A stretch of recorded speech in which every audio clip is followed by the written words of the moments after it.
the dynasty in many ways.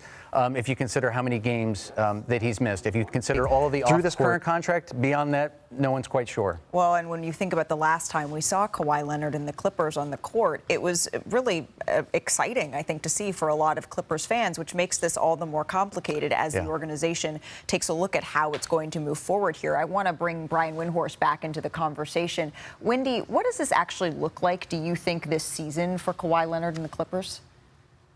I don't think it's going to affect this season at all, other than being a distraction. I think if you're a Clipper fan, the one thing that you can take solace in is that the team looked very good at the end of last season. Minute of Game 4, before the Aaron Gordon tip dunk at the very end of the game, which was one of the most remarkable. He kind of, got his way out. Luckily for my brother and the Raptors, they benefited from that, you know, and they won a championship, and they were very happy for them, and they should be optimistic and positive going into a season. If you're not, you're already kind of dead in the water, right? Yeah. So yeah, that's it. All of this kind of brings the question, Tim, of, okay, what happens next? What challenges will the Clippers face as they try to settle all of this and perhaps even move on, if that is what comes to fruition? Well, yeah, and look, the Clippers sold their soul to open up a championship window. Be afraid of their superstars, and they knew how much of an investment it was. And I think the elements of fear. Right. Well, because when you connect the dots, there are some ways in which you can say that these moves have directly led to a championship for Oklahoma City, and perhaps one of the best chances we've seen at a dynasty since the Golden State Warriors. Again, this is complicated. There's a lot there. I encourage you all after the show to go check out Baxter's article. It's up right now on ESPN.com. Well, coming in at number 2. Did you just call him scared? Scared. Let's talk about the Rockets. Just acquired Kevin. Rob G, there was a story. A long one. Today. Was that The Athletic? It was ESPN.com. ESPN.com. Sorry about that. I get mixed up with the two. But anyway, about the Clippers situation with Kawhi, and it was interesting. Yeah, Baxter Holmes does a great job over there. He's one of the few guys who still does long-form investigative journalism for ESPN, and does great work.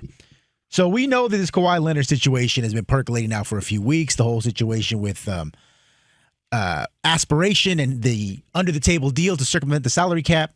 Well, Baxter did a deep dive into the whole situation with the Clippers. And here's the lead paragraph, and I'll get to a quote later, just to give you some context, because he wrote a hell of 5,000 words on this whole thing.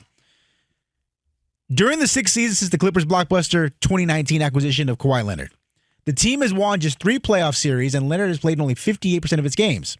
But that failure extends further, because from nearly since the moment Leonard signed in Los Angeles, Steve Ballmer and the team have also drawn unprecedented and serious scrutiny from the NBA league office and the rest of the NBA. Since 2019, the Clippers have faced 2 separate lawsuits alleging tampering, one of which is ongoing. They've been fined at least twice by the NBA for violations of leagues involving Kawhi Leonard. They've also had at least 3 separate investigations, one of which just began, into the Clippers involving Kawhi Leonard. So basically, he doesn't play. He's always injured. And on top of that, he's brought all kinds of the feds all around the Clippers organization. In the article, quote, it wasn't a current employee, right? No. Former, who's not working there anymore. Okay. Well, I mean, if you read the article, they had to clear a lot of people out allegedly because Kawhi was so difficult.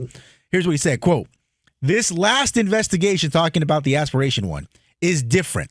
This one directly calls into question Steve Ballmer's character. At some point, Steve has got to get out of the Kawhi business.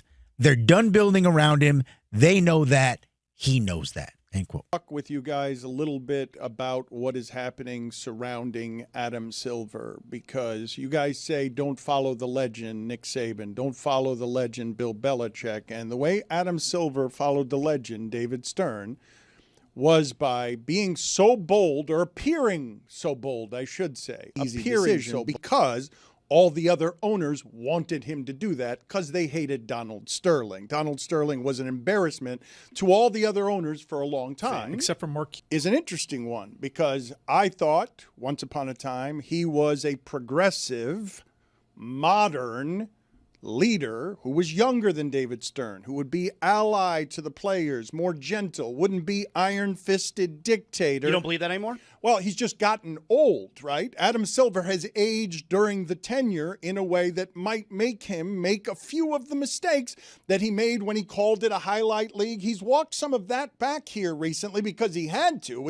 When you've signed this much in television contracts, you cannot tell your television partners that it's a highlight league on the internet. Let's listen to Adam Silver walking some of that back before we get to some other Adam Silver comments, because he's been caught off guard by Pablo Torre's reporting that is so thorough that it has showed that Adam Silver benefited from a soft media for the last few years, that he's smarter than usually in the way that we cover some of these things, but he's been behind Pablo Torre, and Pablo Torre has made some of the things that he has said look bad with new information. But let's get some walking back here, some backpedaling on Adam Silver calling his league a highlight league. He has said that. You have said you hadn't heard of aspiration before.